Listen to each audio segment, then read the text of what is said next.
My boss wanted to reprimand me for diligent work, so I quit myself. About midway through my career, I got a job at the state's most prestigious private college. I was in the IT department and responsible for maintaining several servers and all the equipment in the classrooms. Every summer, we were given a budget, and my portion of the expenses went mainly to upgrading the audio or video systems in the classrooms, with the bulk of the work happening precisely in the summer. Usually, this wasn't a problem, but a few years ago, the college administration planted a time bomb for me. They decided to invest about $100,000 in new equipment for several classrooms, but didn't allocate a single cent in future budgets for its repair or replacement when it failed. I worked there for 5 years, and the equipment was just starting to break down. Increasing the budget was impossible, despite the fact that the educational process was becoming increasingly dependent on the technology in these classrooms. I had to figure out how to replace the equipment in these classrooms on a limited budget, while simultaneously upgrading the technology in others, where upgrades were planned. All right, I was prepared for difficulties. I had to optimize purchases, switch to more budget-friendly brands, and do extra work to save money somewhere.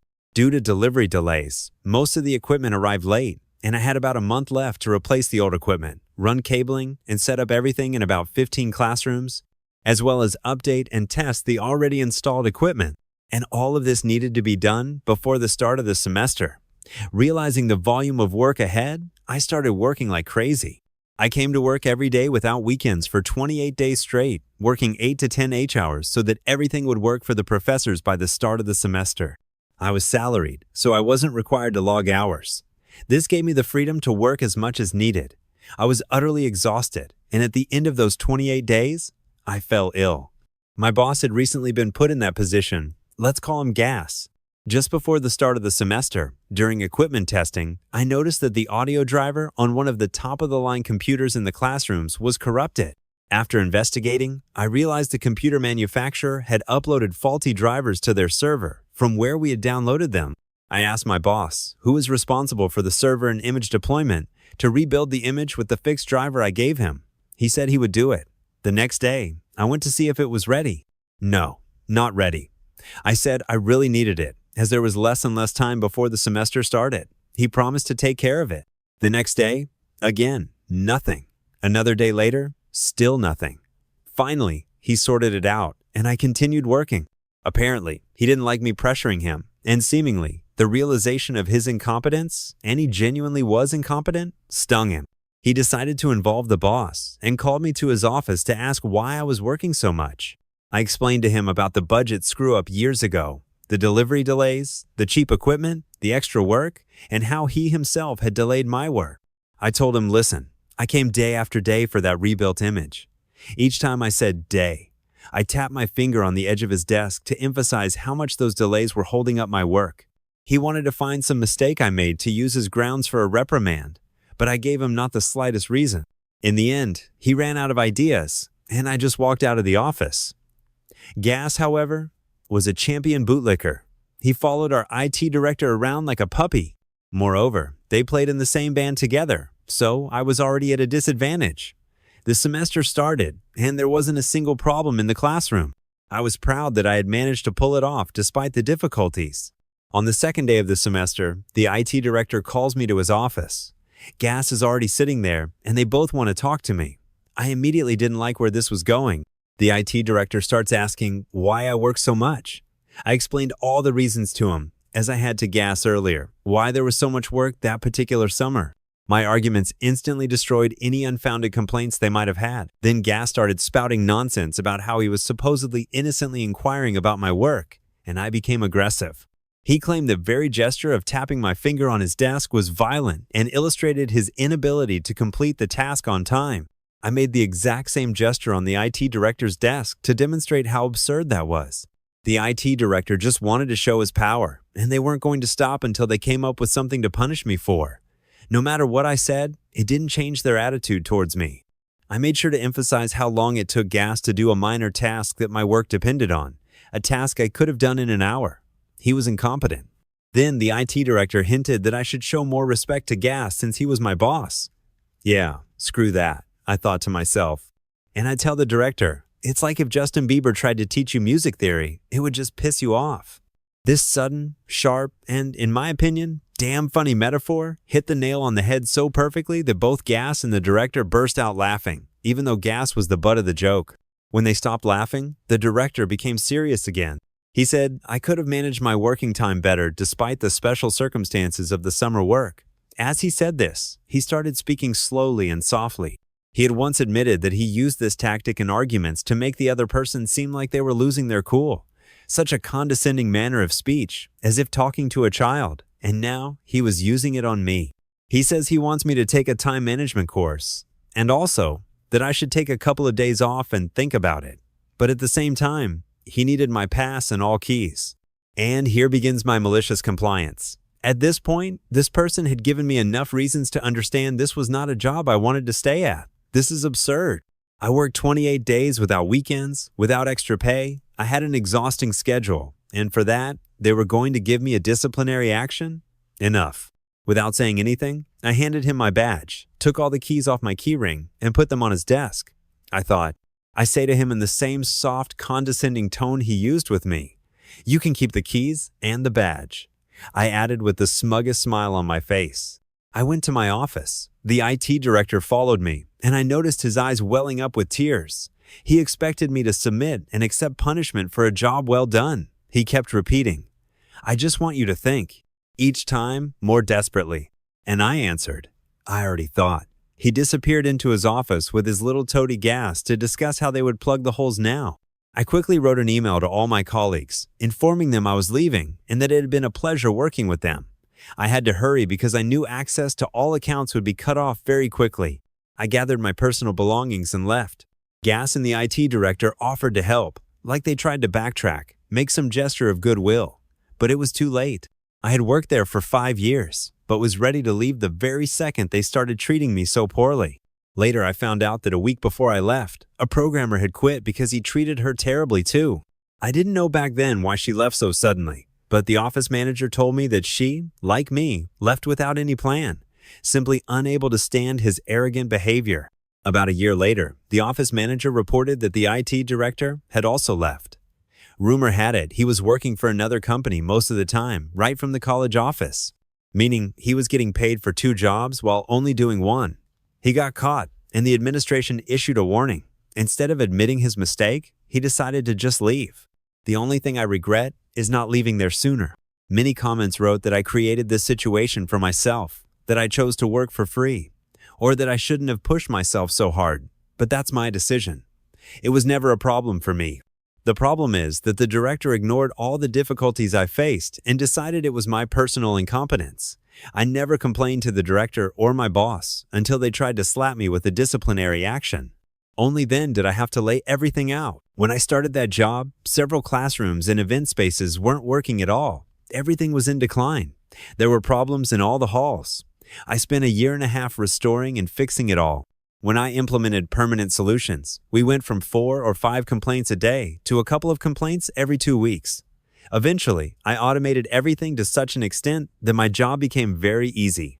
Then I started helping Gas at the help desk. He was its manager. Along with him and another employee, we actively processed tickets. No one asked me to do this. I volunteered because I had everything under control and automated. I helped Gas with tasks he couldn't solve himself, and he was grateful. It wasn't part of my duties. I was just helping. But Gas was lazy, smoked all day, and dumped tasks on students who didn't know much but more than he did. I had no complaints about him until he became my boss. Years of work showed me that fixing technical problems in the summer, while the campus was empty, takes much less time. No need to work around class schedules and other constraints. Yes, it was stressful, but taking complaints and getting extra pressure from the director if something wasn't working in the classrooms would have been even more stressful. When the semester started, everything became calm for me. If I had stayed, I would have taken a couple of days off and coasted through the semester, like in previous years. All that extra work in the summer would have been balanced out by many relaxed days without overtime in the following months. And now we move on to the next story. An evil manager constantly looked for a reason to fire me and eventually succeeded, but without me, the whole company fell apart.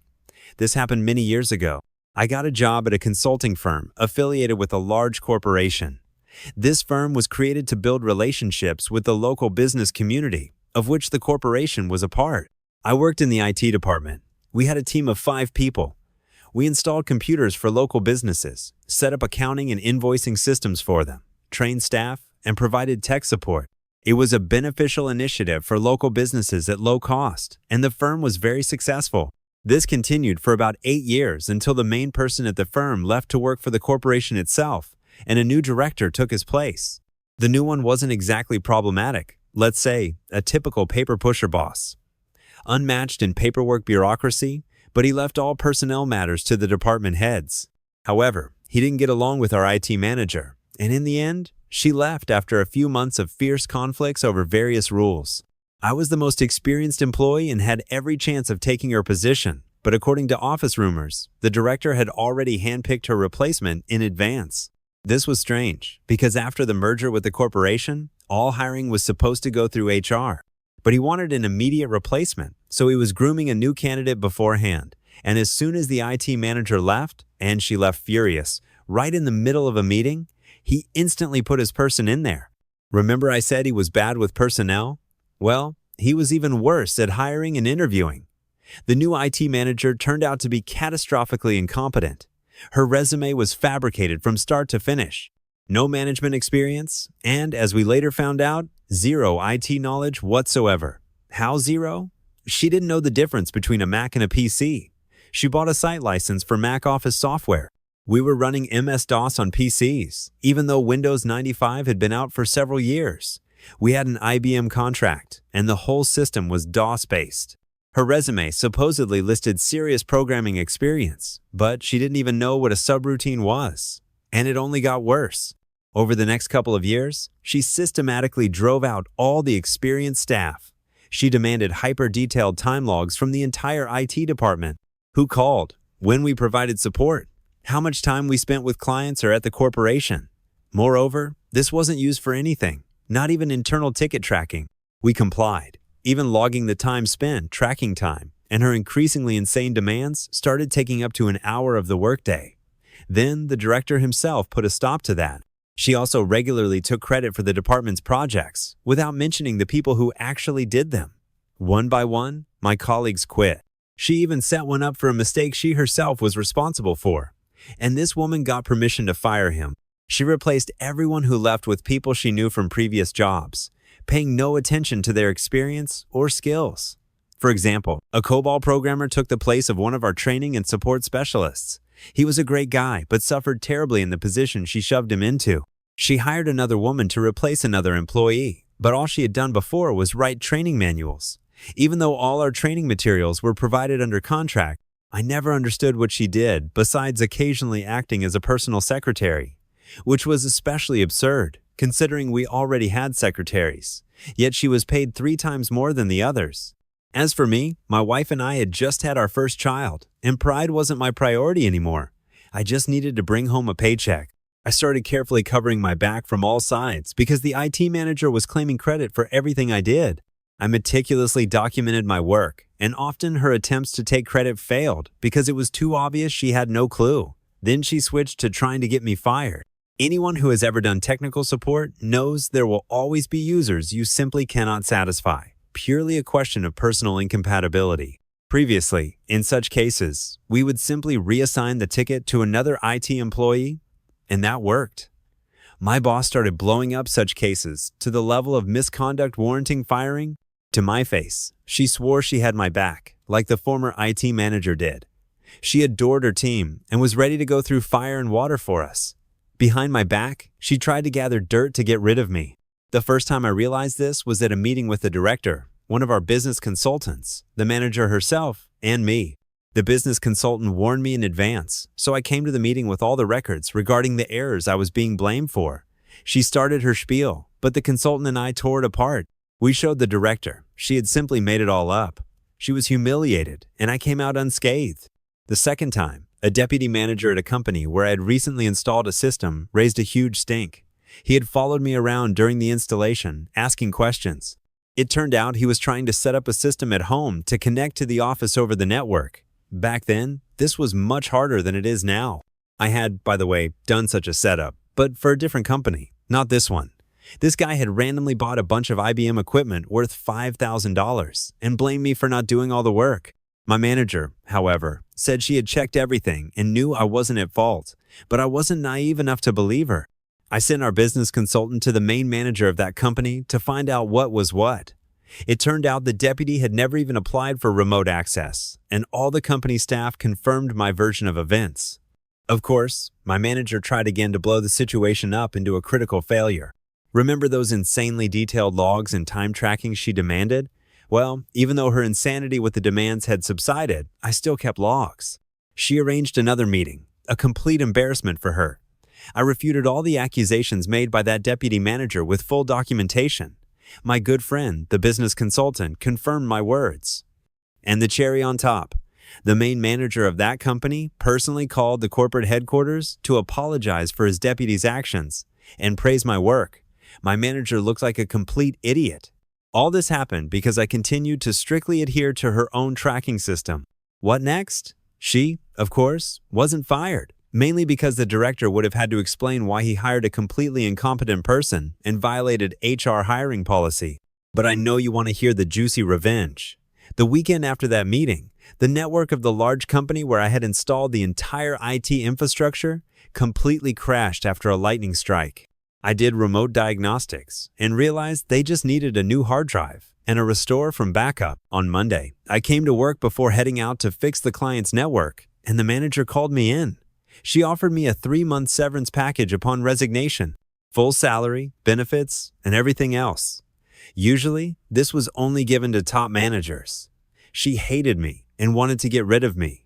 I said I would gladly accept, but surely she needed me to fix the client first? After all, it was a serious matter? She said no. While I was signing the papers, she babbled some incoherent nonsense about my efficiency.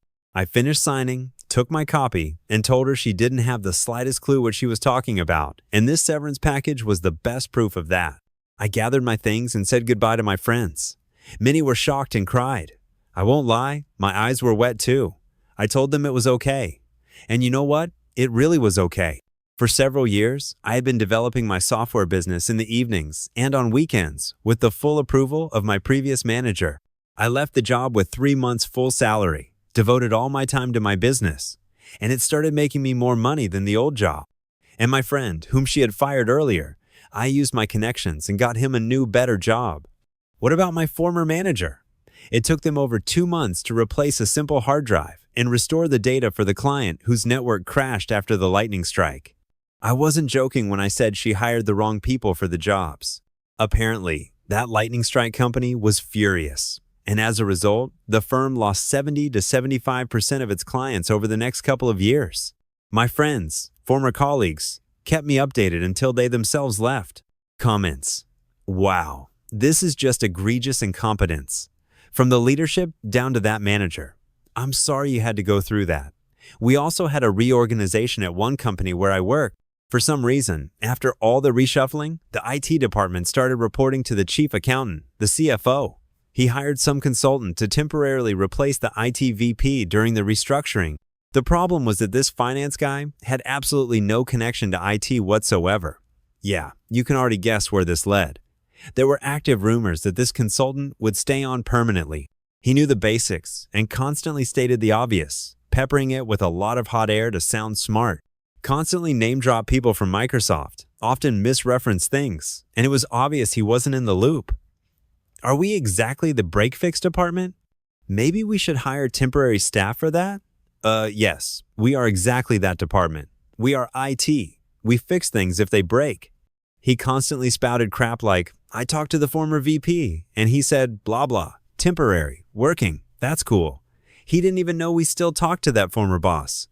Lies, lies, and more lies. That guy never talked to him. In private, he told each employee, you're the only person I really trust here. And there were 3 of us like that. We started comparing notes after talking to him. He was like a worm in an apple, crawling everywhere, buttering everyone up, paving his way into the chair. He tried to push the idea that we needed to hire temps to do our work, instead of spending the budget on a full-time specialist and training them in the rare necessary skills. Which, obviously, you can't teach a random temp. We explained this until we were blue in the face. No, anyway, only temporary, only a contract with this specific firm. He annoyed us all, and a couple of people started investigating. The website of this firm was empty, like just for show. Someone found out his name was linked to that firm, and then it all became clear. He was trying to use us as a springboard to get other branches to start using his firm's services too. Well, that's it. Thank you for listening to the end of these two stories. Maybe you also have some similar cases you could share in the comments. I think it would be very interesting for all of us to hear them. Watch our previous video, which you'll see right here. Subscribe to our channel, and good luck to you.